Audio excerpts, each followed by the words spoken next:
Good afternoon. Opening today's meeting of the Santa Rosa City School Board, Wednesday, July 19th, 2023. We will start our meeting with the Pledge of Allegiance. Please rise. I pledge allegiance to the flag of the United States of America and to the republic for which it stands, one nation, under God, indivisible, with liberty and justice for all. At this time, we will take public comment on open session and closed session agenda items only. If there are members of the public joining us on Zoom, open session and closed session agenda items only, please raise your hand.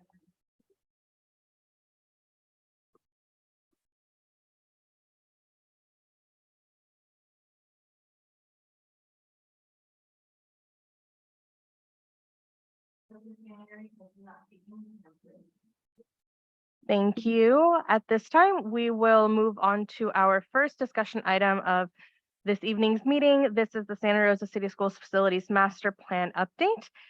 The board will receive information, discuss, and may provide direction regarding the FMP.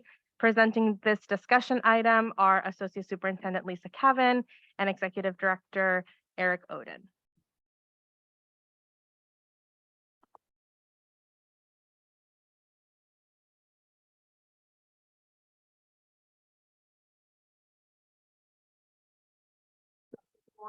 Before we move.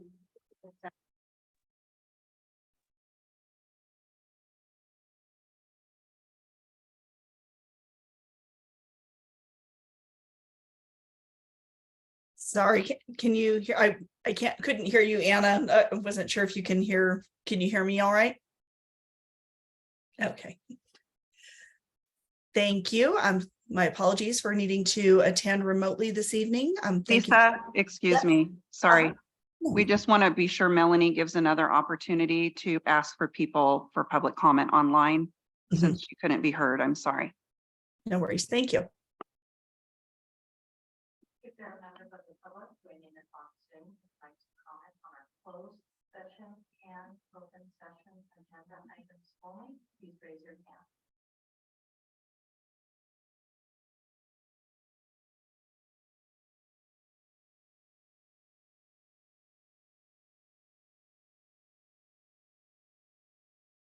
There are no hands raised. Okay.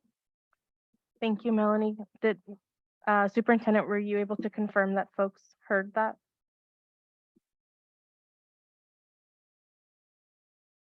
Lisa, were you able to hear that? No, I was not. I can hear you and President Manieri just fine, but I'm not able to hear Melanie.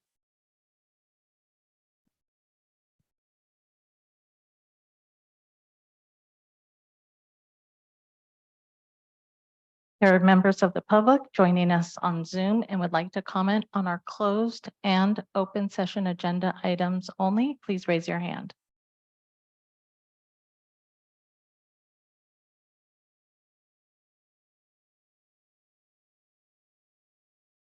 There are no hands raised. Thank you.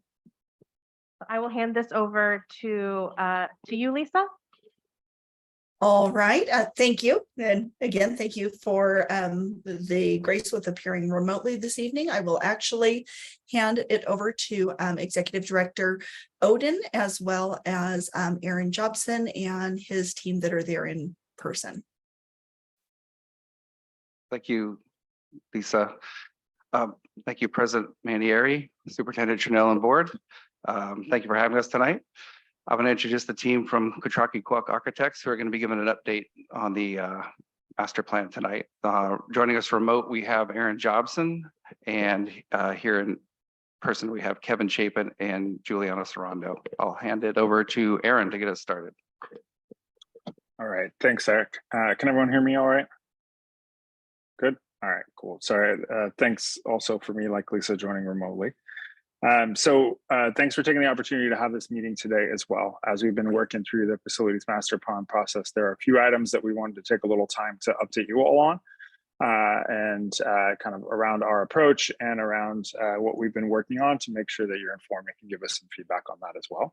So we have, I'll go ahead and share my screen. Right. All right, can everyone see that? Good. All right, good. So we have 4 things that we really want to go over today, which is a little bit of an overview of the demographic analysis, which was included in your board packet a couple weeks, or about a month ago, I think. And then our approach to taking that information and working through site capacity analysis for each school site, a review of some preliminary options for the district office, and a review of some specific challenges for the Santa Rosa French American site, and then a quick discussion of next steps as we go into the fall. All right, there we go. So we're going to start with the demographics. The reason that demographics and the capacity is important is kind of this idea of right-sizing school facilities. And really our goal in doing that is to concentrate the funding where it is needed most and will have the greatest impact. And that's really the overall goal of this entire master planning process. And we want to do that by planning each school site to provide the spaces it needs to support future enrollment. And one of our big priorities throughout this bond process, and that we've heard from a lot of school sites as well, is replacing the old portable classrooms and replacing those with permanent buildings wherever we can. And we want to only do that to the extent that we need to. We don't want to be spending, it's always going to be hard to find the money to do everything we need to do. And we don't want to be spending money on replacing portable classrooms that we don't need based on what enrollment looks like in the future. So that's really the point of kind of doing this analysis. The demographic analysis that we had done was done by King Consulting, who does demographic analysis for a number of other districts in Sonoma County and across the state. They did that by looking at historical enrollment data for both Santa Rosa City Schools and all of the high school and middle school feeder districts.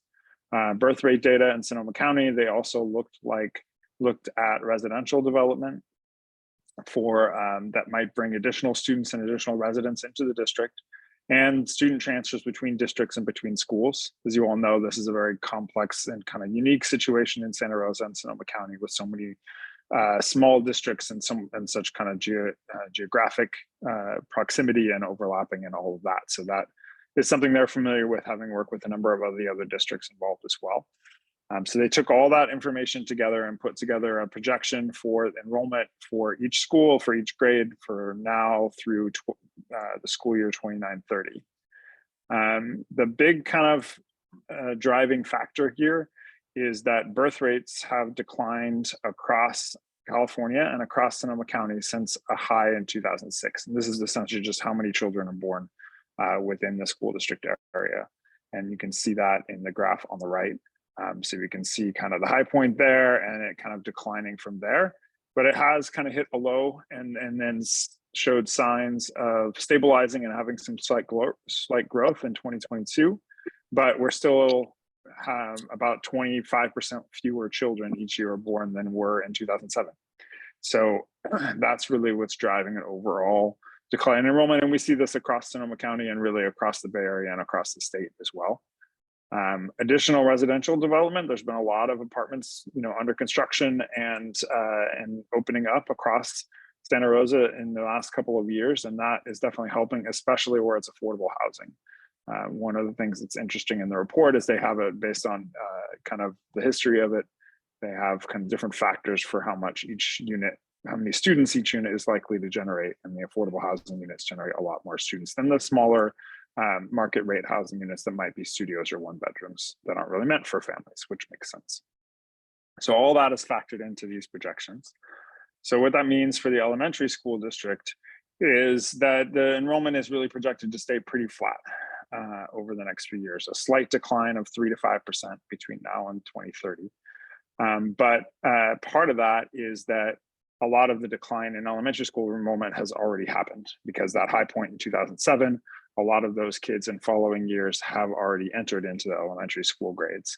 So if we look back 5 years, we have quite a few less students in the elementary school grades than we did in years before. And then somewhat of that increase is also offset by the fact that we're adding a new grade of transitional kindergarten. And that's where we factored that in to kind of be fully implemented over the next few years. You can see that it goes from 192 students this year, and then kind of up each year to more or less most of a full class by the time we get to 25, 26.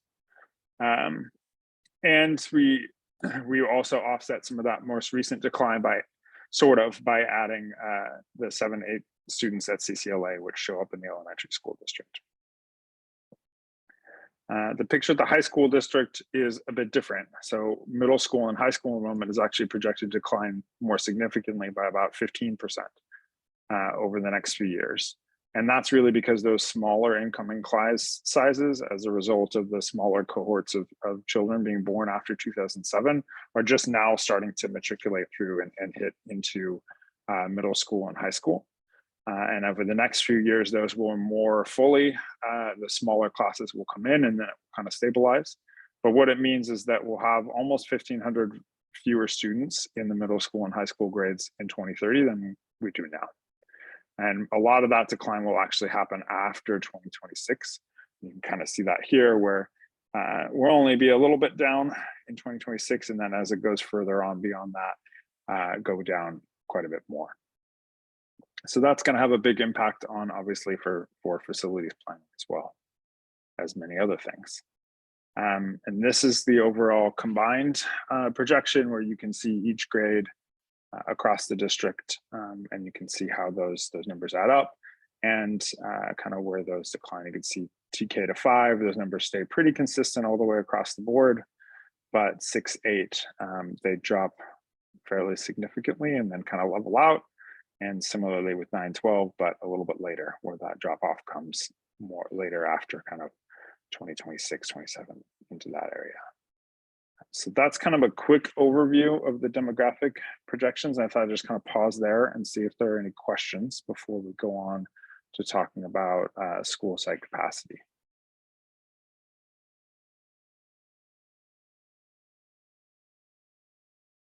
I'm not seeing Okay. any questions here. Thank you. Okay, thanks. Thanks for letting me know. And okay, so then our next step is really to take that demographic information and translate that into a school capacity. And this is really just our way of understanding from a facilities perspective, how many students could this school serve with the number of classrooms that we have now and with the number of classrooms that we're planning in the future. And the goal is to have the student enrollment be slightly under capacity. So we always want to have a little bit of room in case a few more students than we're expecting show up, in case some policy changes that shift those enrollments patterns. We don't want to be planning things to have exactly the right amount of student capacity based on the enrollment projections, but we also don't want to be planning things to be building or replacing or renovating a bunch of classrooms that we don't really need. It is a range. There are a number of the things in the formulas are averages, so things can vary quite a bit from site to site and for specific conditions, but it's a good guide for us to make sure that we're right sizing those school facilities. So this is the basic formula. Capacity is really just classroom loading factor times the number of teaching stations. Teaching station is kind of the official term that's used, and really it means any space that's used for construction for a full class of students on a regular basis. For the most part, that's classrooms, but it also includes things like gymnasiums, science labs, CTE labs, things like that, especially at the middle school and high school level, that are used for construction, but are not what are traditionally thought of as classrooms. So that classroom loading factor is calculated really by the number of students in each class session times how often that classroom is used. So typically in a middle school and high school scenario, we'd see that like as a 32 students per class session, and then each classroom being used 5 out of 6 periods so that the teacher can have a prep in their classroom in the 6th period. And that equals a classroom loading factor of 27 students per classroom. So that automatically gives us a little bit of flexibility and a little bit of room for growth, but also adequately reflects the district policies and the way that the schools operate. So based on all that, we came up with these classroom loading factors for Santa Rosa City Schools. So for grades TK to 2, we're looking at 24 students per classroom. For grades 3 to 6, we plan for 32 students. When we're looking at classrooms across a TK to 6 campus, we'd use a 28 as just the average of those two. And then when we get to grades 7 to 12, we look at 27 students just in the same formula that we just showed. And anytime we're looking at special education students spaces, those are loaded at 12 students per classroom. And then we usually load a gymnasium at 81 students, which is just assuming there are 3 sections of PE that can be taught in that gymnasium in any one class period. So those are the loading factors that we have used to start analyzing the capacity. We did kind of we are looking at things through 2 different lenses. So one of the ways we have to look at it is through the OPSC definitions. So OPSC is the Office of Public School Construction. That's the state agencies that provide school facilities funding through the state facilities bonds program. And it's matching grants, and it has a bunch of different eligibility requirements. And for some of the programs that includes the school district need to prove that they have unhoused students and need additional capacity. So they do an analysis of what their own capacity calculation, and their definition of what a teaching station or a classroom is really anything that could be a classroom. So any space of 800 square feet or more on a school site. They do not include like a library or multi-use room, but they would include any spaces that might be used for childcare, after school, counseling, restorative justice, et cetera, that are classroom sized and could be classrooms. Those would be counted even if you're not using that rate, even if you have other important programs using those.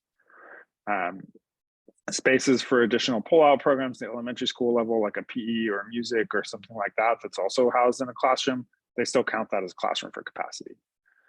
But we are also using kind of a separate calculation of the Santa Rosa City Schools definition, which does take into account that we do want to have some of those other spaces not used as everyday classrooms, especially at the elementary school level for things like childcare and after school programs, for things like a restorative justice or PE or music, things like that. And those will be specific things that we'll look at both across the district and talk to each school site about. We do also have a number of classrooms across the district that are used for things like counseling, speech therapists, other specialist offices that are currently in classrooms, but could and probably would be better housed in offices or meeting room kind of conference room type spaces.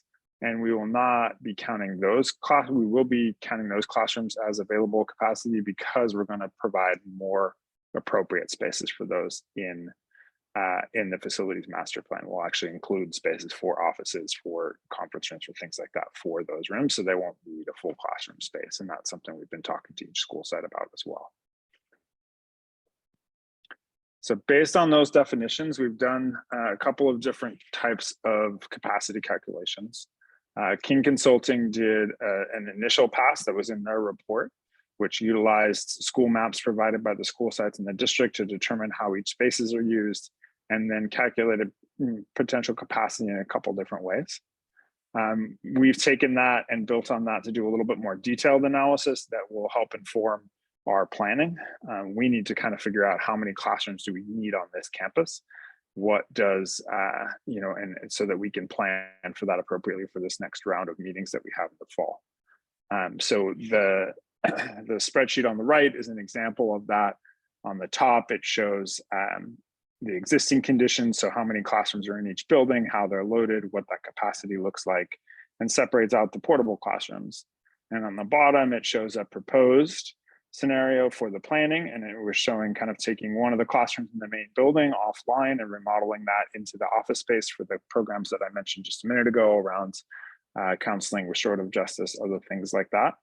And then using the existing classrooms, and then we are also proposing a new building, which replaces some of the classrooms in the portable. Previously, there are 11 portables on this site, and here we're showing, well, we need to put back 5 spaces, 3 TK-2 classrooms, and a couple of special ed spaces to provide enough space to meet the capacity. So we end up with a planned capacity of 416, and we're looking at an enrollment of, I think, just under, window with your guys' faces is on top of it, is just under 400.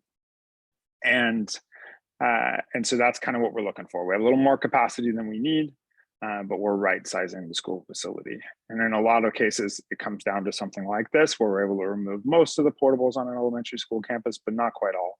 And we're using the opportunity to build new classrooms really to concentrate those on TK and kinder classrooms, because many of the school sites don't really have appropriate facilities for TK and Kinder anyways. Larger classrooms with restrooms, things like that. So if we're going to build new classrooms, we could provide those more specialized spaces that meet those needs at the same time.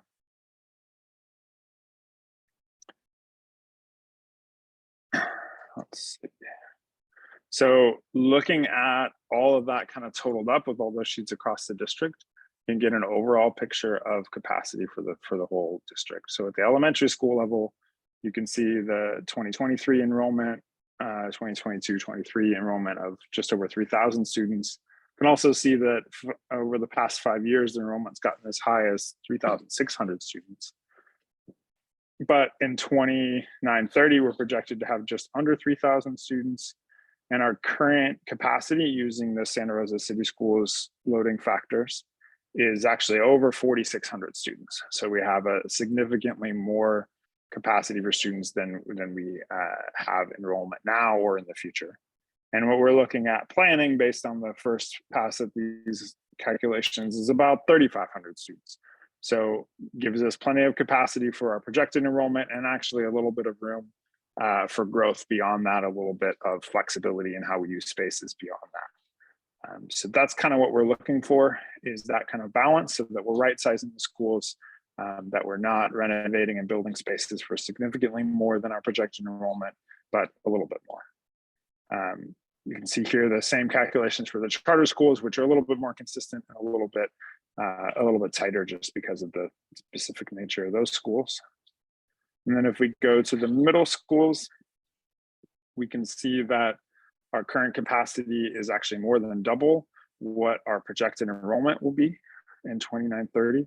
And our planned capacity is much less than that, at about 3,000 students, but still significantly more than the projected enrollment. And that really reflects still keeping all of the permanent facilities, but really trying to remove as many of the portable classrooms as possible. And then at the high school level, it's kind of similar to the middle school level, where we see that we have significantly more capacity currently than we have projected enrollment. And we're looking at trying to reduce that quite a bit, but still leaving quite a bit of room beyond what the projected enrollment is. And then you can see for the totals for the district as a whole.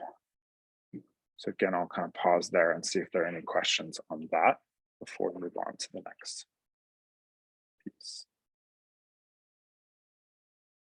And I can't actually see that many of you guys. So again, if someone could tell me. I don't think there are any questions. Okay. All right. So the next piece that we wanted to talk about is actually a few different options for the district office campus. So we have been working with the cabinet, the executive. I do have a question. So in the previous slide, you mentioned the projected enrollment for 29-30 for high school 61, 69. Yes. And then you in slide 7, your projected enrollment for high school is 6377 for 29-30. So okay. I don't understand why do we have the discrepancy there? That might have just been a mistake on our part. We're just trying to transpose those numbers from the report. So there may have been a mistake. That sounds like we're off by a little bit there. Okay. All right. Thank you. Yeah. Thanks for catching that. I appreciate that. Any other questions? No questions. Okay. Thank you. All right, so we'll go on to the district office. So we've been working with the executive committee and the cabinet to look at some different options for the district office site. And really we're looking at kind of 3 or 4 different major needs that we think that would be good to accommodate in a future version of the site. First, we have needing to address the facilities issues with the district office itself, which I know you're all pretty well aware of, but especially with all the spaces that are in kind of really old and beyond their useful life, portable classrooms, needing to provide appropriate long-term permanent space for staff that's appropriate for use and provides community access. We also have some special ed programs, especially adult transitions, that need appropriate classroom space and garden space as well. We have the early childhood education programs that are currently housed at the Lewis site and at Steel Lane. And one of the things that we've talked about with both Janelle, who runs that program, and with Steve, is needing to have appropriate space for those programs, but also to consolidate them into one site if at all possible. And we think that actually locating them at the district office provides an opportunity to create appropriate spaces for those programs, but also place them in a central location that'll be easily accessible to families from across the district. And so we're planning each of these scenarios to show space for those programs as well. And then last but not least, we have programs for maintenance and operations and the warehouse as well. Lisa, did you have a question? I just wanted to add one thing also, which is that with the early education program and the adult transitions program, that may actually qualify us for some modernization or reimbursement funds for some of the spaces that would not otherwise qualify. So that can help the district in that way. We're working with King in preparation for that as well. Should this be part of the plan moving forward. Great, thanks, Lisa. And then one other thing, just as context, you'll see on each of these options, we have Ridgeway shown here as well. And this kind of reflects the first pass at that site based on what we've talked to that program about. And I won't really go into that today, but that's consistent across each of the slides, making sure that we're looking at this site holistically with Santa Rosa High School and Ridgeway as well. So Lisa, I have a question for you. The total cost for this one, for slide number 16, for the project is 108 million, right? So yes. How much what percentage are you projecting that we are going to be able to get that through state grants? So that would really vary on what that piece of it looks like. So it would be the portion that is specifically for early childhood education and for the transition programs. The state could reimburse up to 60%, depending on what the actual cost is, what their approved cost is versus the true cost, lots of different factors with that. But as you see here, like on that 16,000 square foot early childhood building at 21 million, potentially 60% of that, plus whatever the transitions piece is. So it really depends on what the overall final plan looks like and, numerous factors. Mm-hmm. Sorry, I don't have clearer information on that one. That's always a guessing game until they actually award it. Yeah.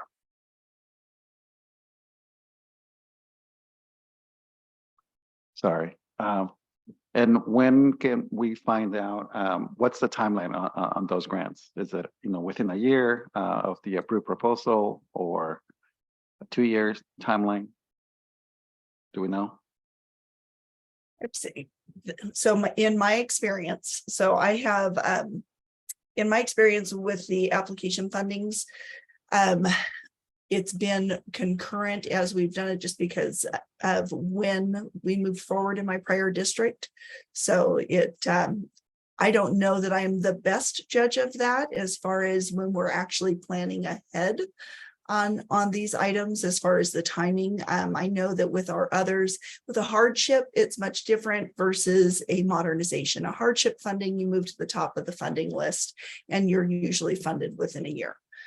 With modernization, it's waiting for the state to pass bonds, and that could happen in a couple of years and you go somewhere on the unfunded list in the meantime, and it's just kind of first in, first out as far as funding. So it really is a process that it'll take us a little while.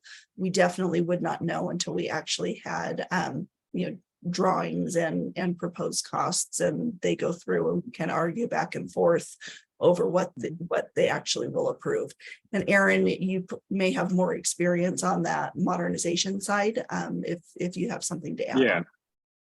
Yeah, I would say we actually can't submit for those grants until we have DSA approval of the actual construction documents for the project. So it really, in most cases, is the situation that we see is that the school district will do a project, it will submit the application, you know, as soon as we get approval on the projects, but it may not receive the funding for, as Lisa said, kind of a year to 2, 3, 4 years later. And it depends on the approval cycle and kind of getting in line for funding, but it also depends on how much funding the state has. And I think the number of projects in line is greater than the current amount of bond funding available.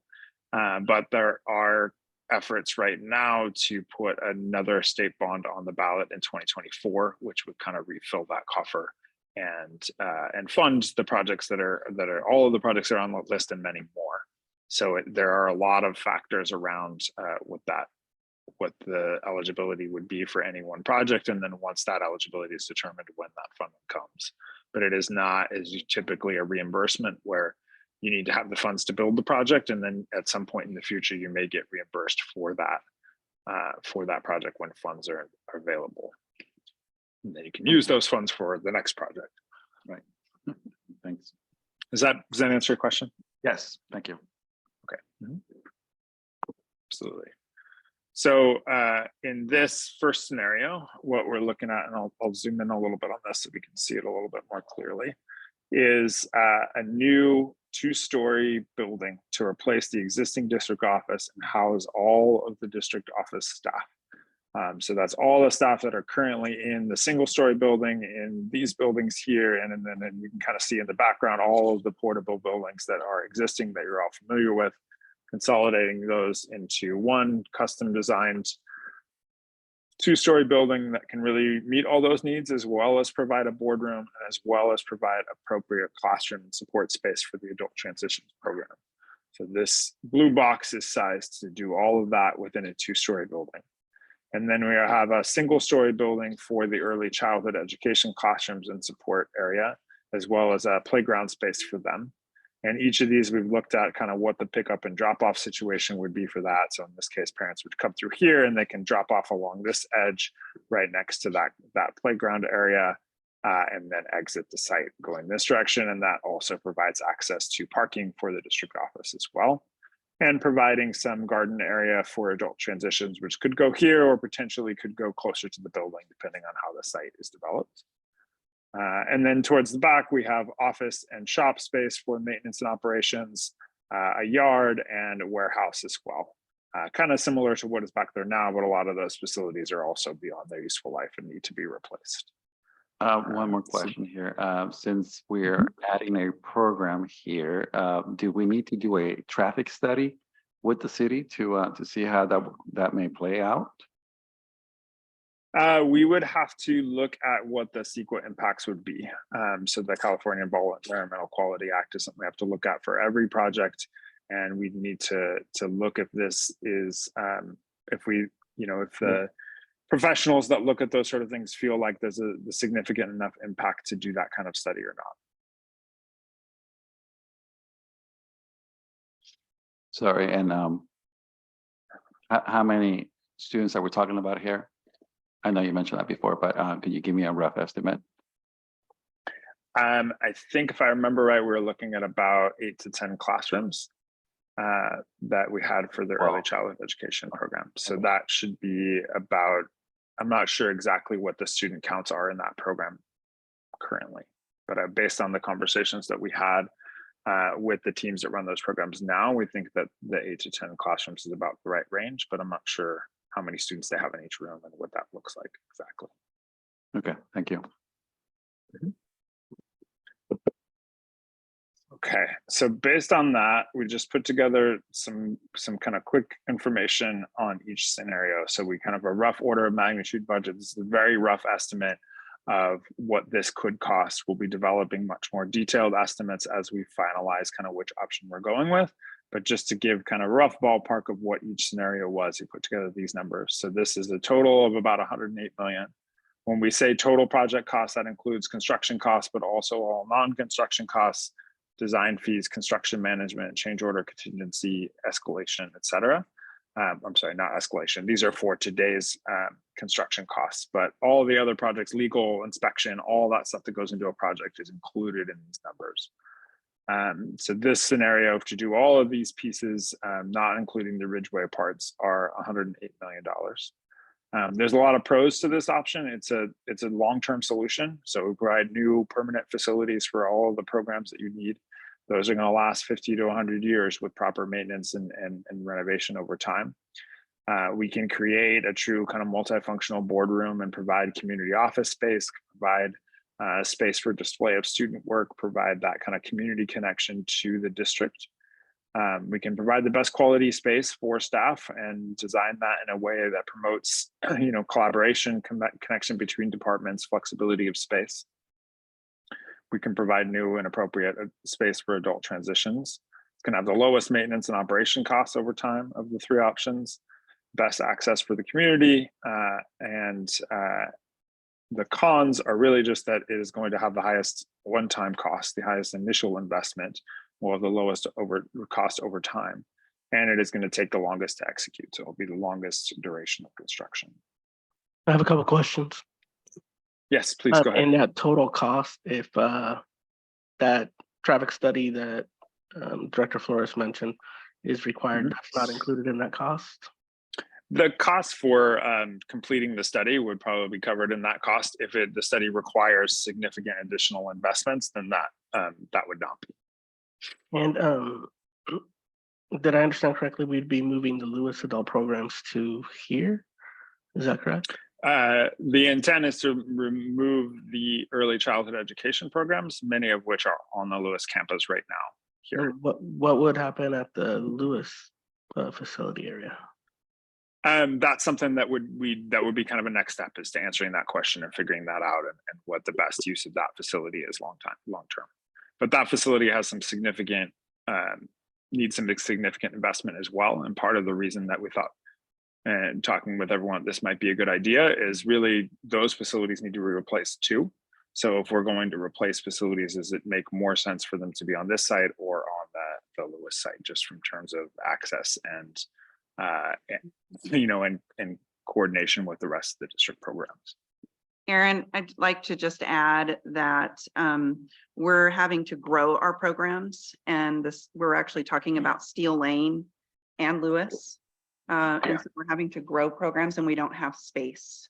So this would give us that opportunity and shore up some space for Steel Lane, which is also growing with their regular registration. So shore up some space there for them to continue to grow. It also provides some space by moving these programs off the Steel Lane campus, provide some space to deal with some site issues with parking and fire access and things like that need to be dealt with at that campus as well. No, see blue light. There we go. And I believe we've had issues with capacity at Ridgeway. Would this grow capacity at Ridgeway, or are we into that? This does not have any effect on capacity at Ridgeway. That's kind of a separate question. In what's reflected here reflects the needs that we talked to the Ridgeway team about, and does leave some room to add capacity on that site if that's what the district chooses to do. It does not show any of that now, but you can see there's quite a bit of room back in this area that could be used for additional classrooms if that's what the district wanted to do. And I'll just emphasize that as we are looking at the district office scenario, all of our school sites are included in the updated facilities master plan for potential of their growth and facilities use. So because we have, we sort of share space, some of the Ridgeway space is highlighted here, and we will talk about that separately through the facilities master plan process. One of the reasons why we're highlighting the district office tonight is because we do have some ongoing issues with the district office itself. The district office is made up of primarily portables, and those portables are over 70 years old. And they are starting to deteriorate, specifically the roofs. of these facilities are deteriorating, and we are actually no longer able to maintain the roofing or provide new HVAC on those roofs because of the age and degradation of those facilities. And so it is actually imminent for us to discuss what could happen next around the district office space. One more question.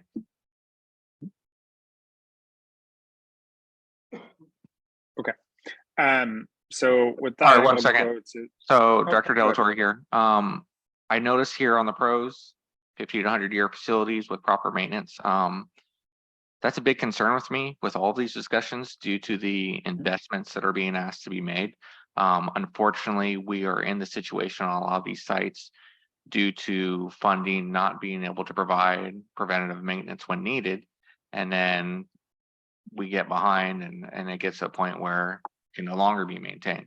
What kind of assurances can we try to front load and keep an eye on that if these investments are made, basic maintenance and preventative maintenance is assured, because I've seen throughout the district over the years, some necessities just not being able to take care of due to staffing and budget concerns, that we need to put what money we have where it's needed most, and sometimes maintenance falls short of that. May I pipe in a little bit on that one? So yes, absolutely, that's a concern. And part of that concern is that because we have so many portable buildings, so many old buildings, we are oversized for the enrollment. We are oversized for what our staff can keep up with what our budget can support. And so really looking at, you know, as Aaron shared earlier, looking at prioritizing where those dollars are spent, how we make those improvements, that will really impact our ongoing maintenance costs and our ability to respond to those issues and to provide the upkeep. You know, just one more point to add on to what Superintendent Trinnell shared, which is that currently the district office has the highest number of maintenance requests. It is the site where we have to focus the majority of our staff time and our resources, which pulls away from other sites and us being able to provide that appropriate upkeep. So my personal belief is that going through this process, through our facilities master plan, and really the board being able to prioritize where we spend those dollars overall, what those programs and functions look like district-wide, will help us to provide much more effective use of our facilities and better upkeep in the future. Yeah, I think a big part of the right sizing of the schools is the maintenance and operations as well. It really help concentrate that funding as well as the facilities when where it's needed most. Yeah, thank you, Lisa. That makes sense. It's just the overall concern is the fact that these buildings at DO are 70 years old. This conversation would have been a lot cheaper to have 50 years ago, even 20 years ago, than we're having it now. So let's just be better prepared to work smarter and not harder, and run into these imminent problems in the future. Absolutely. Thank you. Absolutely. Okay. Any other questions on this one before I go to option 2? Okay. So option 2 shows is the kind of scaled back version, which continues to show the early childhood education, but shows just renovating the existing permanent district office building and replacing the existing portables with new portables. We would keep adult transitions where they are in their existing facilities. We would have a few new portables for maintenance and operations offices, and then we're showing still replacing the warehouse building. So this is really the least cost option, and it comes in around $60 million. And really its only pros so that it is the lowest one-time cost, and it would be the quickest to execute, but it really doesn't solve the problem. I think the long list of cons over here, the biggest of which is it's a temporary solution, and it's really only going to last 20 years or so, which are the normal expected life of a portable classroom. And then you're going to have to do to the point that was raised a minute ago, then you're going to have to deal with the same issue, and it's going to cost more in the future. It also has some significant compromises in the quality of the workspace, the access for the community. There's no opportunity to provide a real boardroom and a community space of like that order. It's going to have the highest ongoing maintenance cost and energy cost. And it's going to provide some significant compromises too, in just having all of the staff separated into these little buildings instead of having spaces that are really designed for the staff and for those teams to work together and to collaborate. I have a quick question on this one. So given that this wouldn't support the movement of programs or the growth of any programs, would this option qualify for any of the state reimbursements that you mentioned, Lisa? The space for the ECE classrooms would qualify in all likelihood. The anything else would not.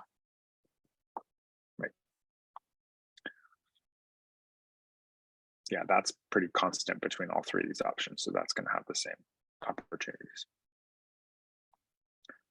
Okay, and then I'll go ahead and show the third option, which is sort of the medium option, if you will, which shows keeping the existing district office building at the front of the site, renovating, modernizing that, building a smaller single-story new building that is a district office, boardroom, and space for adult transitions.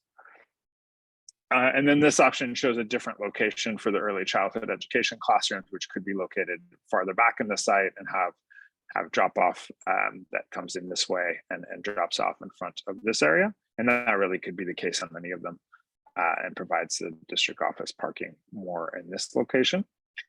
And the maintenance and operations and warehouse are similar to the first option. And that saves a little bit of money in that it is about $91 million.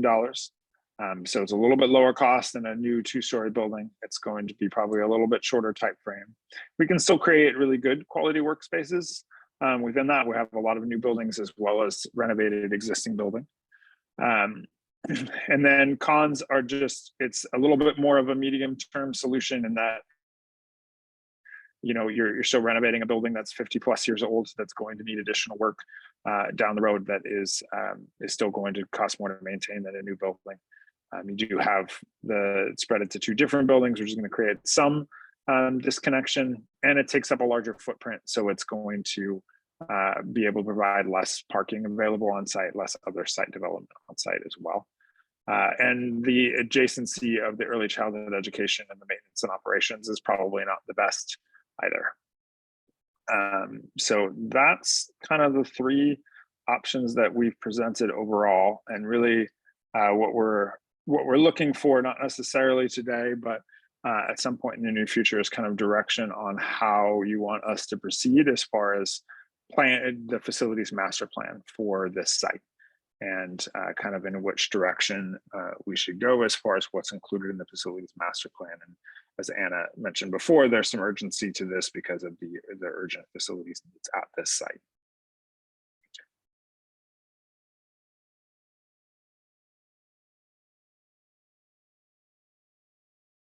So I don't know if there are any questions or thoughts on that about which option is the right to go with, or any other questions that you might have about this issue. So Lisa, maybe this is more towards you. I think it'd be good to know what the potential overall cost would be, or at least reimbursements with funding, so that we can look at those numbers alongside all 3 options. If we do spend more money for option 1, are we going to get more of that back due to the construction and the larger spaces and the opportunities? And then what is maybe I missed it, but what's the specific timeline for all 3 options? And is that something that's going to be workable with temporary needs that we would currently have while this is happening? Sure. So the reimbursement for the ECE for the early childhood education would be roughly the same through each of the plans. But the amount for the district office portion would vary. depending on what the percentage of that project used for the adult transitions would be. In the option where we only brought in portables, there would be no reimbursement for the adult transitions whatsoever. It would only be the early childhood education.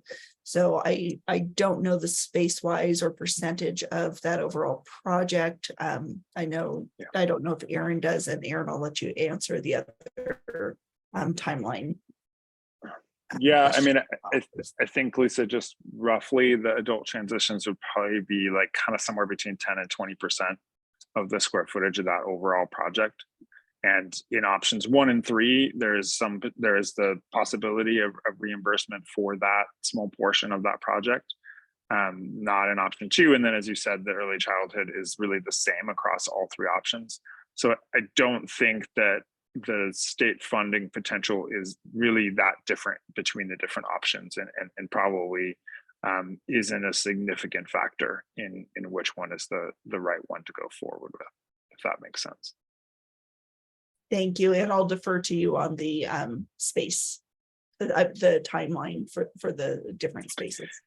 Yeah, we haven't developed a timeline for this, and depending on which option it is and how it fits within the priorities across the district with all of the other projects, there are a lot of different ways in which it could proceed and timelines. And that's part of the process that as one of the things that we'll be working on as a team this fall, as we define the costs a little bit more and start to look at which the prioritization and which projects are going to be included in these 2 bond measures and how they should be funded. But there is a lot of there's some specific urgency to this site because of the urgency of the maintenance and facilities issues here. But we haven't developed a specific plan around kind of phasing or construction timeline for any of this yet. And if I can add one more point on the funding and the facility master plan.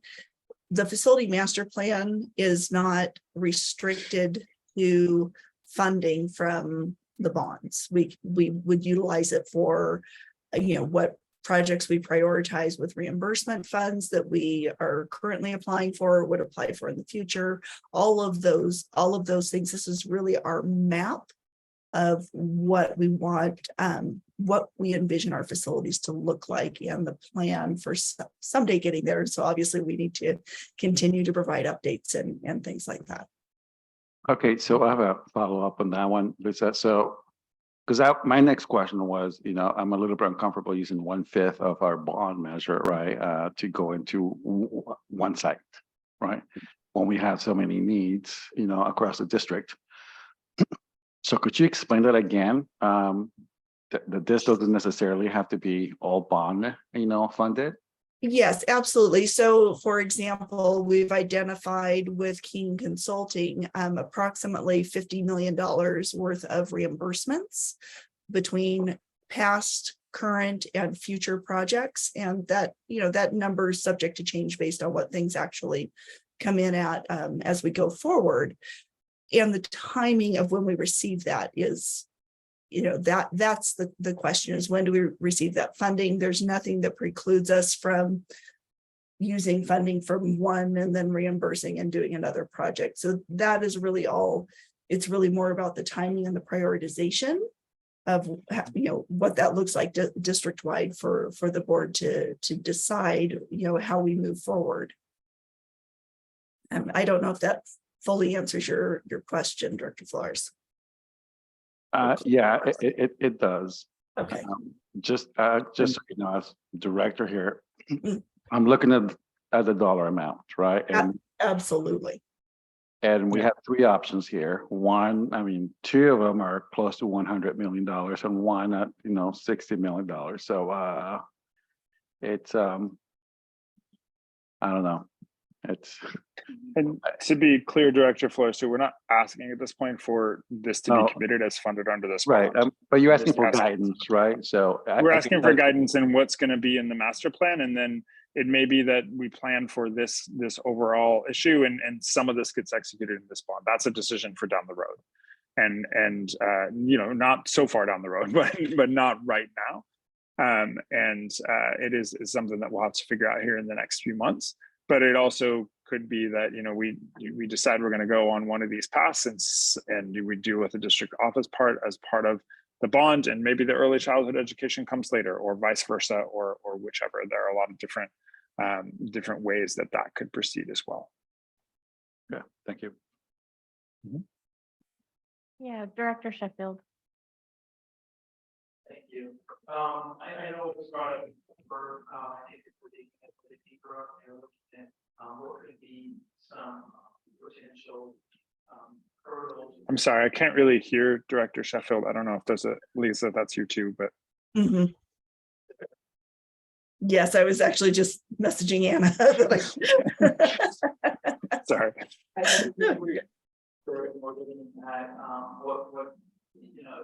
I don't think I think maybe your mic isn't working. Sorry. Okay, how about that? Oh, so much better. Oh, much better, yes. All right, we'll share a mic. As we're digging in deeper, looking at, all three options, maybe option number one in particular, what could be potential delays in timeline, permitting, hurdles. Somebody had brought up CEQA. CEQA is a long process. Perhaps option one might be the only one where there might have to be a full study, but traffic study as well. That would be something that I'm interested in hearing coming back, because if we're looking at something that could be delayed potentially for years, wrapped up in a CEQA study, that's significant, and that would definitely alter any decision that we have. I know it's hard to project what these types of delays permitting might be, but if we could have some sense of the timelines for each option. I think to speak to a little bit of the planning kind of CEQA related issue, and that's not our area of expertise, but it's definitely something we're familiar with and have participated in a number of projects that have gone through that. And most of what we're showing on this is really just replacing existing facilities. The exception to that is the early childhood education piece. And it is, I think that would need to be looked at and determined if it is a significant impact and what that is, et cetera. But for a lot of what we're doing here, it's really just replacing existing facilities and would likely be exempt. So I just as a point of context, we can deal with that in a number of different ways related to the early childhood education component specifically. Okay, and good to know. And then it was also brought up a traffic study. I mean, we do a traffic study for a new In-N-Out burger on Santa Rosa Avenue, and what impact that might have with Ridgeway next door and Santa Rosa High right here as well. These are all things that we want to make sure that we're looking at what could potentially be unanticipated delays in all three decisions. So thank you.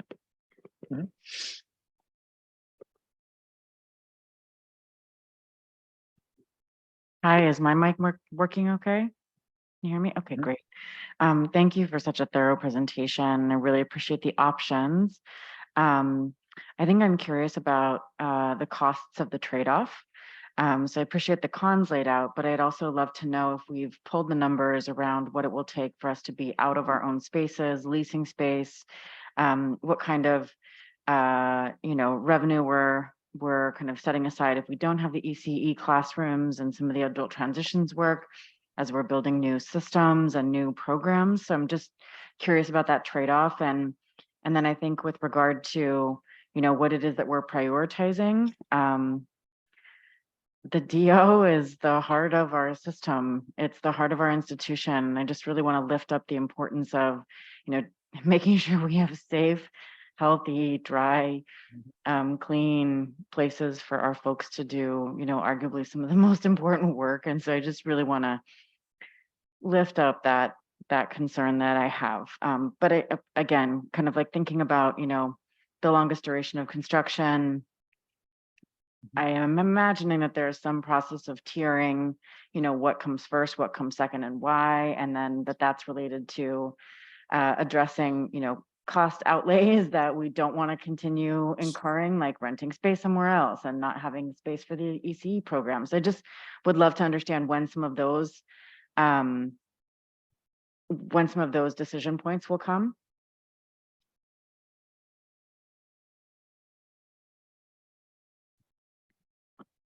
Lisa, do you want to Have you speak crossed, to have you the crossed it out the con? operations I think piece? that's probably the best way that I can ask my question. I'm sorry, could you repeat that last Yeah. one more time? Have you costed out the cons? So some of the things that I can share are some of the current cons that we have and adding a little more context. Whereas so by us moving early childhood education, if that's what it, is ultimately in this plan and that we do, we're actually saving costs of renovations at 2 other sites.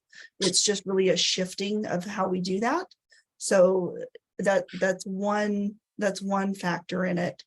I will share that we did just have to do emergency HVAC for some of our space there, and for 2 months that is costing $11,000, and that's on top of the costs that we're having to put in there right now with just keeping up, just keeping things habitable. It is very cost intensive. Our energy bills, all of those things are much. I don't have a number to put to that right offhand today. Great question, and we can certainly bring back if as an information item or send out to the board kind of what the cost is of the maintenance work that we're having to do there, and some of those other items. Is that what you were? That's great. Thank you. Yeah, no, I appreciate that. I think the other question that I have is, we're having a similar conversation at the county level around the county campus. And a lot of the conversation is revolving around, what are the co-benefits of developing the site with additional housing resources or alternative uses of our land. And so I'm just wondering how those considerations have come into this planning process, and whether there's an option of saying actually, this isn't the best site, or this isn't the highest and best use of this land. And that feels like a kind of like a series of decisions back, but I just wanted to, bring that here now and make sure that that is still an option for us to consider.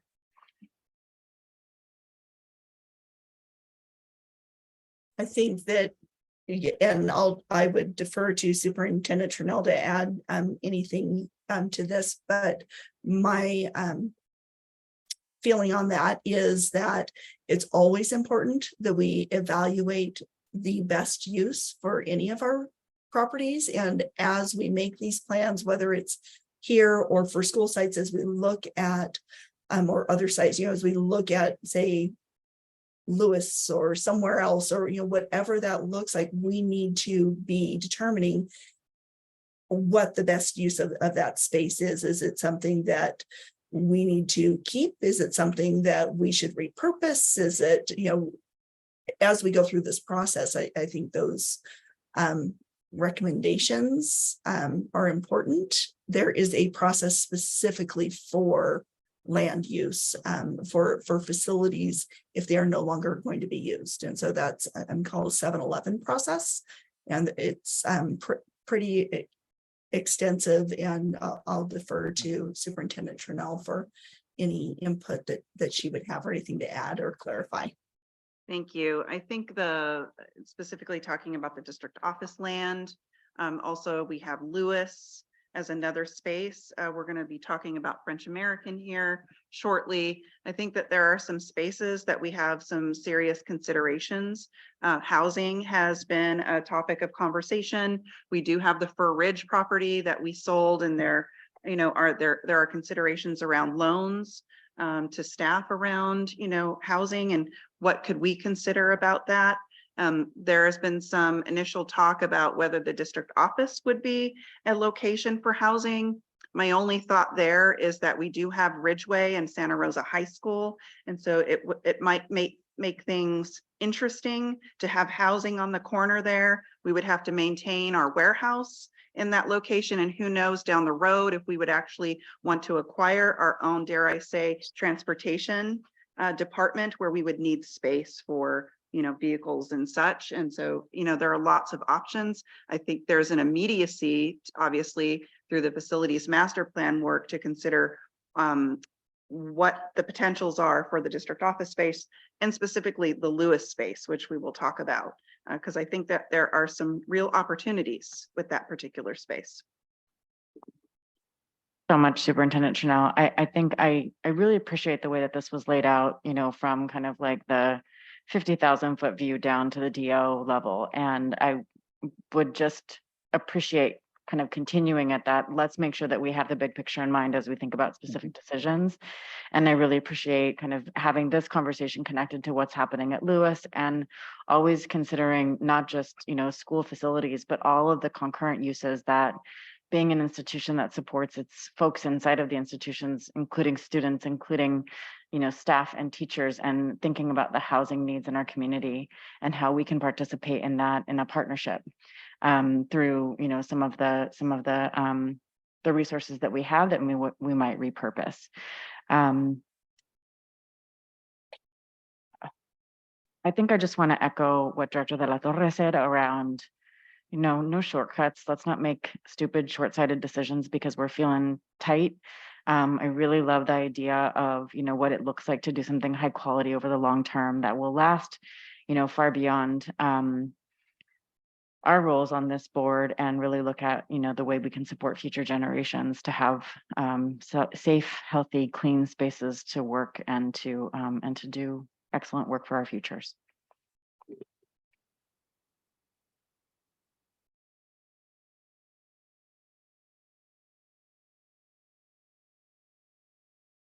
Okay, I don't know if there are any other comments or thoughts about the district office, and then Anna kind of hinted at we have one more thing to talk about relative to the French American School, so we can move on to that whenever we're ready.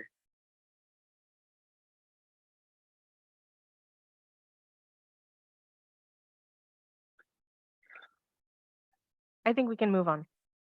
Okay, thank you.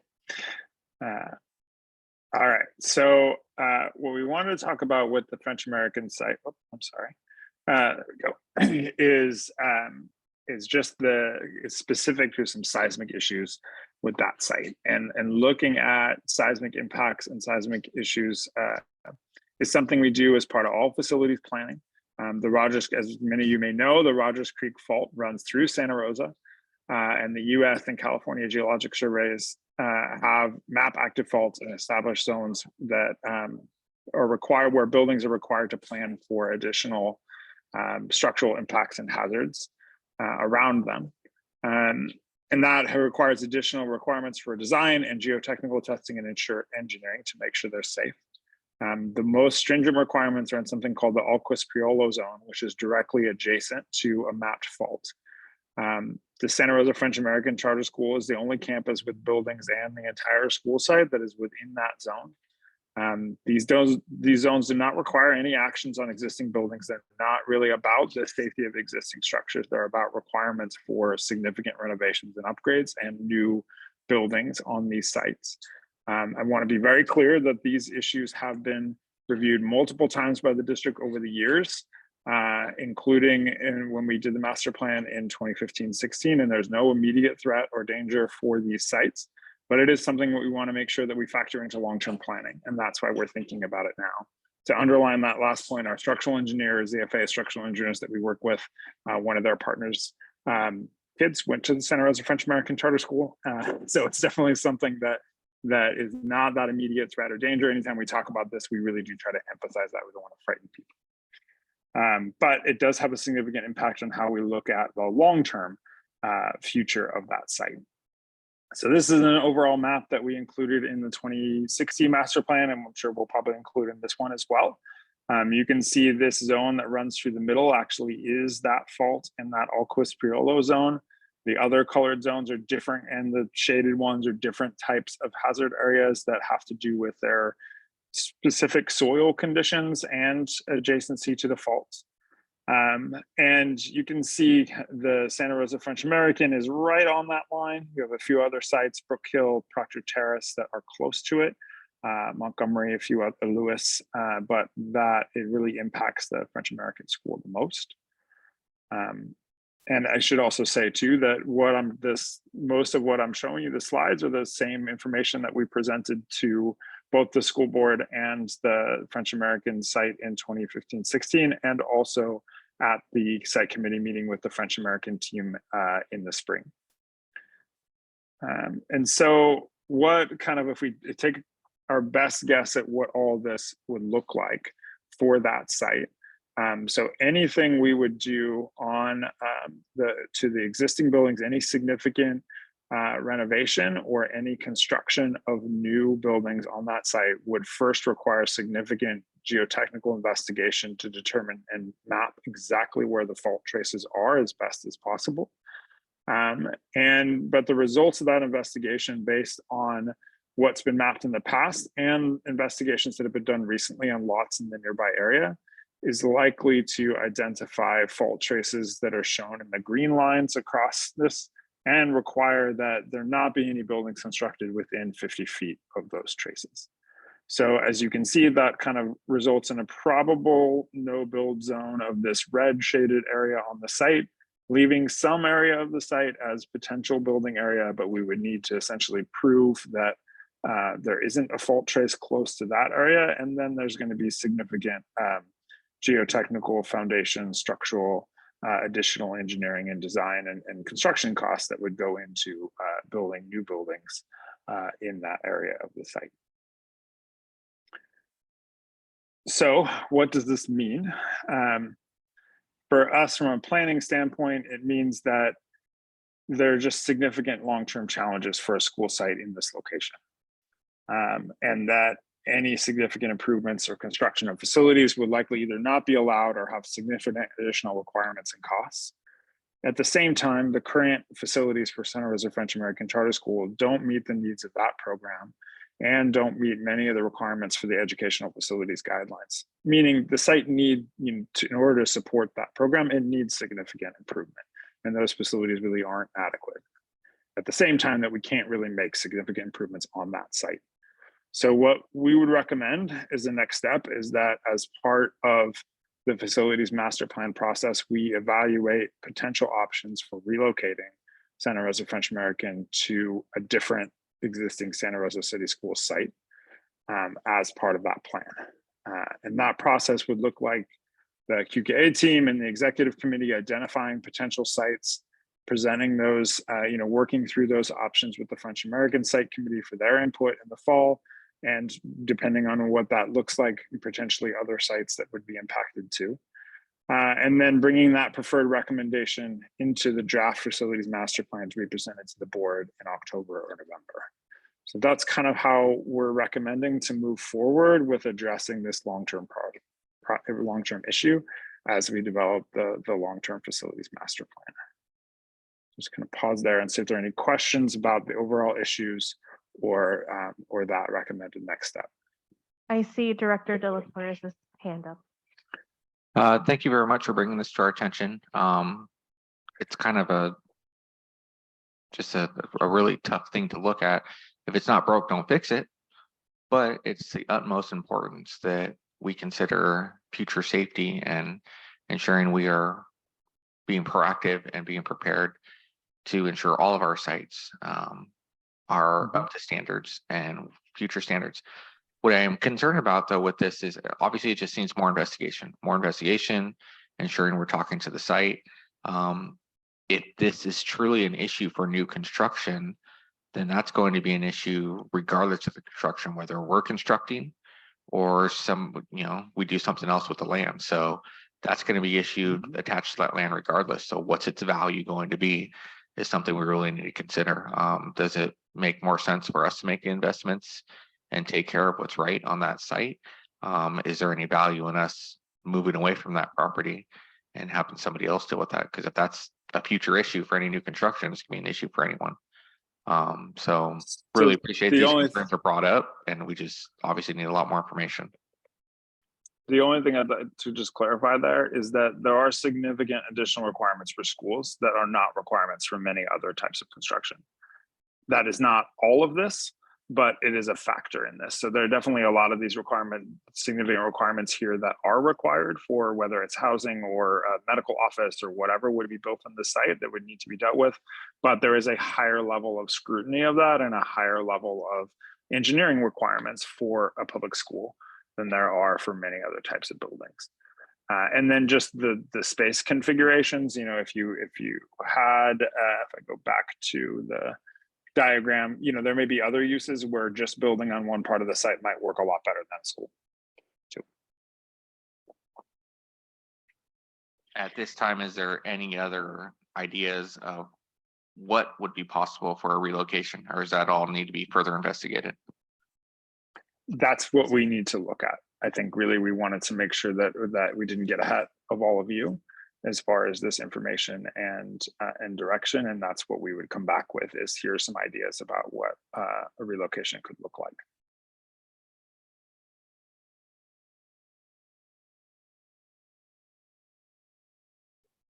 So this is just maybe for Superintendent Tranel. I know I received a few emails regarding this, that it was a surprise to a lot of parents in the French American school and teachers there.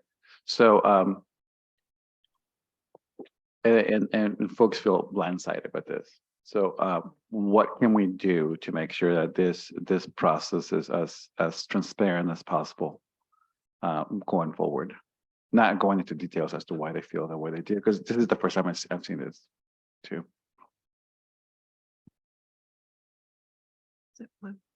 So my understanding, and please help me, Aaron and crew, is we have visited all of the schools, including French American, and these discussions occurred at the school site with the staff and the parents.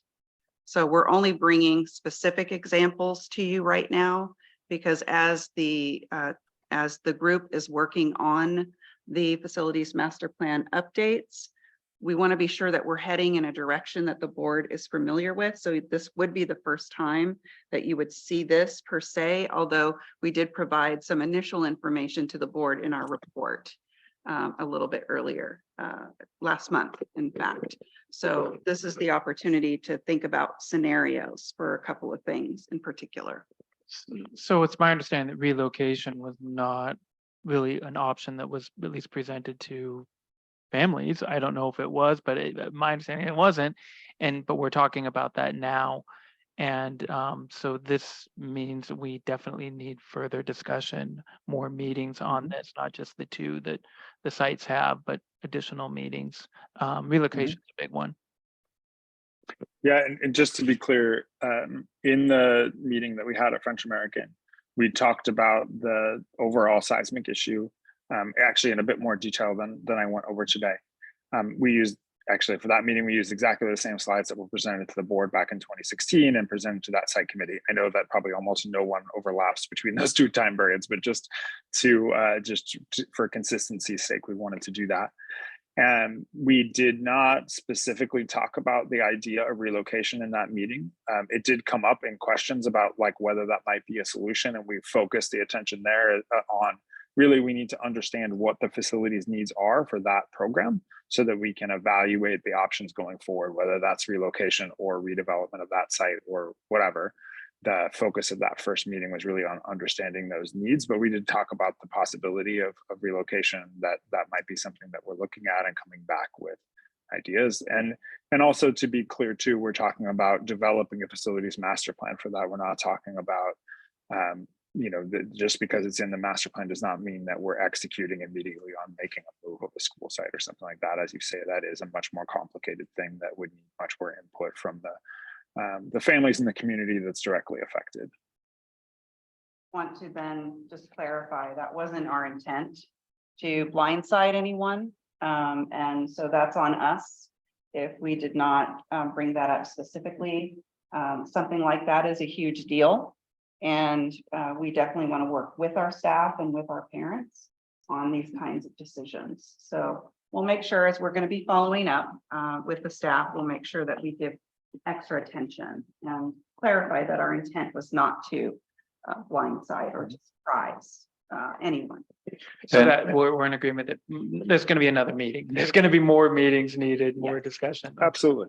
And just to be clear, the emails that I received mentioned that the relocation was not mentioned before. Okay, so specifically this is the first time that they ever heard of the relocation. So that's one. And two, you know, we've had a history of relocating, right? And creating some sort of upheaval in terms of having a new school take over a previous school. So I just want us to be cognizant of that and the culture shift that we're doing. If we're going to relocate yet again, because I know this was pretty controversial when SRCS took over that site, that we are conscientious of the harm that we might do to the folks in the new location. So I just want us to do it with, you know, intent and openness and to make sure that everyone is involved in this procedure or this process. And I think this is the first step. I know we talked about the seismic issues before, but we hadn't talked about the relocation before. So I just want to make sure that, you know, to the folks out there listening, that we do intend to do this with foresight, and hopefully, you know, not hopefully, we will do it with, you know, as transparent as possible. So there was no question there. That was more of a comment. So thank you. Director De La Cruz and then Director Medina. Thank you. I share concerns around engagement with students, teachers, families, and staff around options for relocating.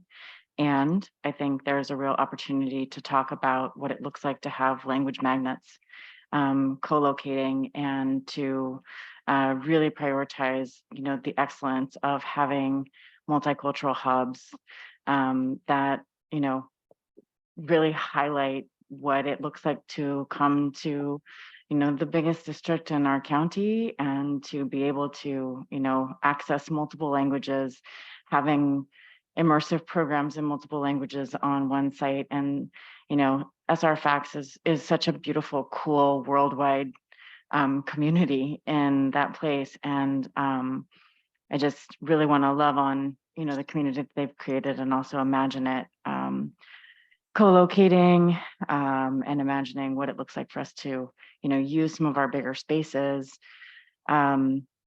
As a proud member of the California Seismic Safety Commission, I would not recommend that we build anywhere near any of these sites because the future, I don't even want to say it. But I just, you know, I think this just opens up a lot of wonderful creative imaginations that are really grounded in the ideas and the creativity that come from our community members. And so I really look forward to that process. And I'm grateful for, you know, acknowledging the importance of that level of community engagement and that creativity that comes when you're facing, you know, insurmountable challenges about a site that is likely not to be safe for anyone at some point.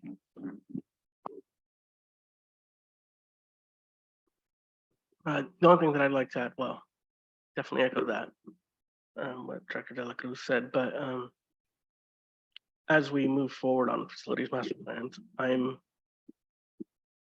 interested in seeing how we're considering the possibility of the community school model and facilities, facility changes as it relates to that. Like how is that conversation coming into play as we start exploring that?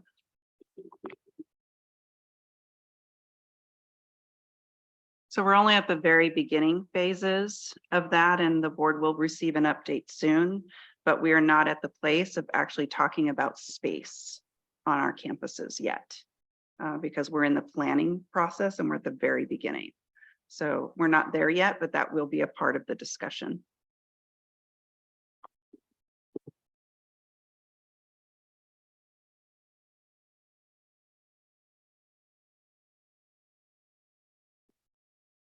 Okay, any other thoughts or questions about this topic?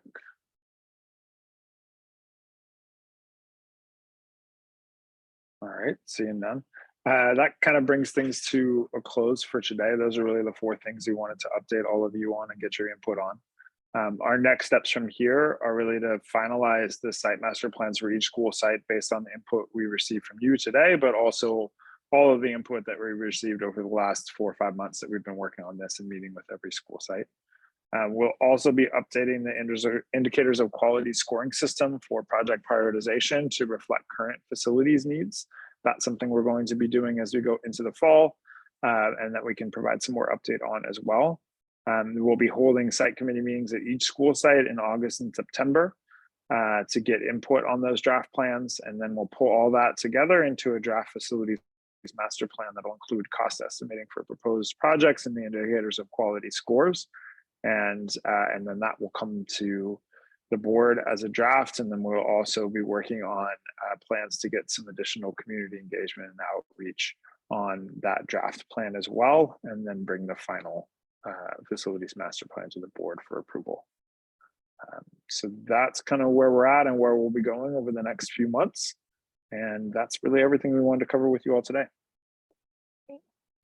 Thank you, Aaron. Thank you, Lisa and team, for this really great opportunity to dive in a little bit deeper into the facilities master plan and to some of the issues that are going to come up in our decision making, and just to kind of reiterate some of the points that board members made today. It looks like we're asking for specific timelines as they relate to the district office to see if there are any impacts with studies or permits or CEQA that may impact what decision the board takes around the district office.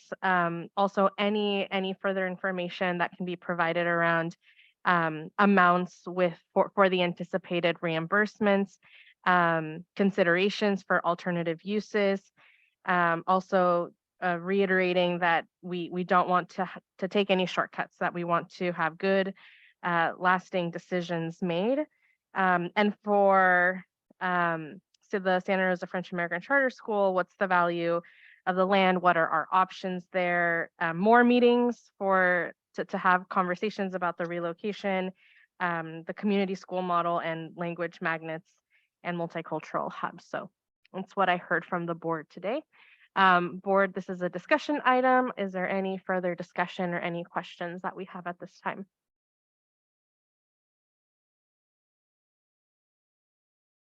Okay. Seeing none, thank you, team. This brings us to item B2. This is an action item, approval of a resolution 2023-2401 for declaring an emergency and authorizing emergency remediation work at Pioneer High School. And I will hand this over to Lisa and Eric.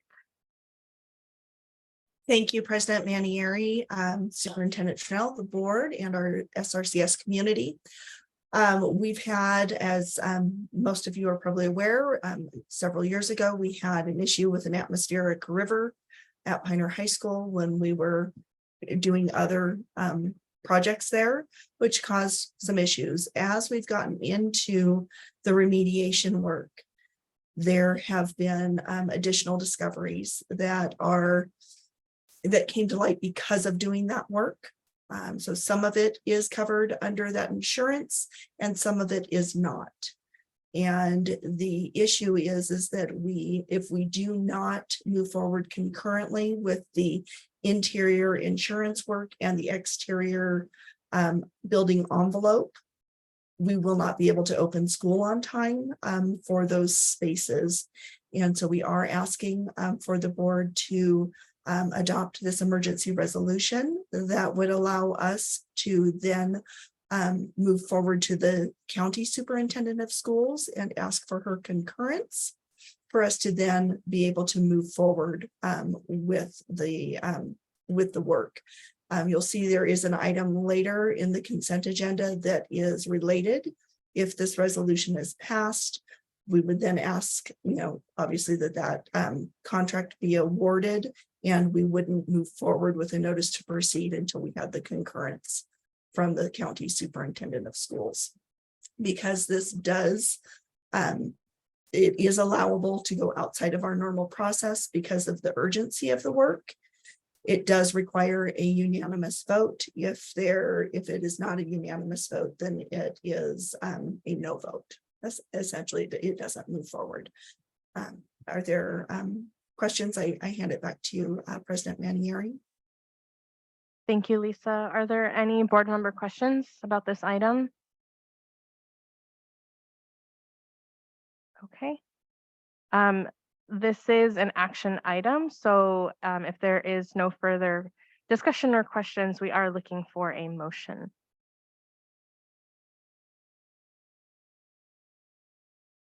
I'd like to move to approve the resolution declaring an emergency and authorize emergency remediation work at Pioneer High School. Second. Thank you. Is there any further discussion before we do a roll call vote? Okay, that was moved by Director De La Cruz and seconded by Director Sheffield. Roll call vote, please. Director De La Cruz, Aye. Director Sheffield, Aye. Director McNally, Aye.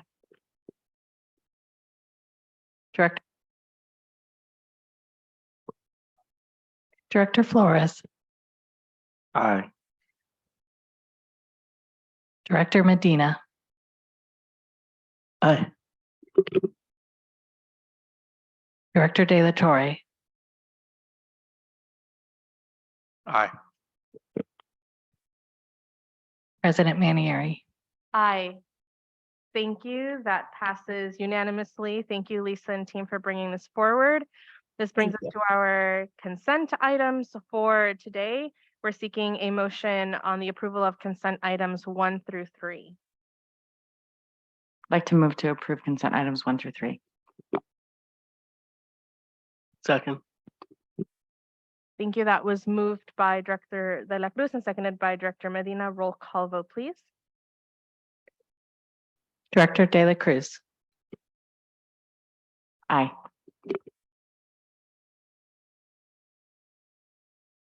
Director Medina, Aye. Director Sheffield, Aye. Director McNally. Aye. Director Flores,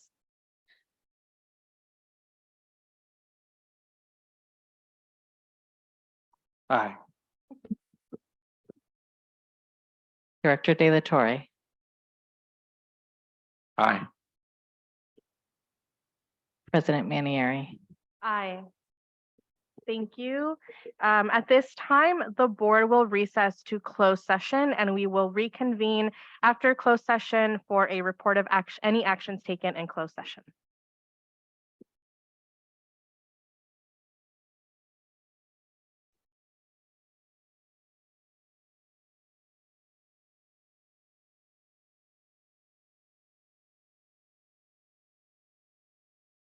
Good evening. At this time, we are reconvening to open session to report actions taken in closed session. The board took no action in closed session.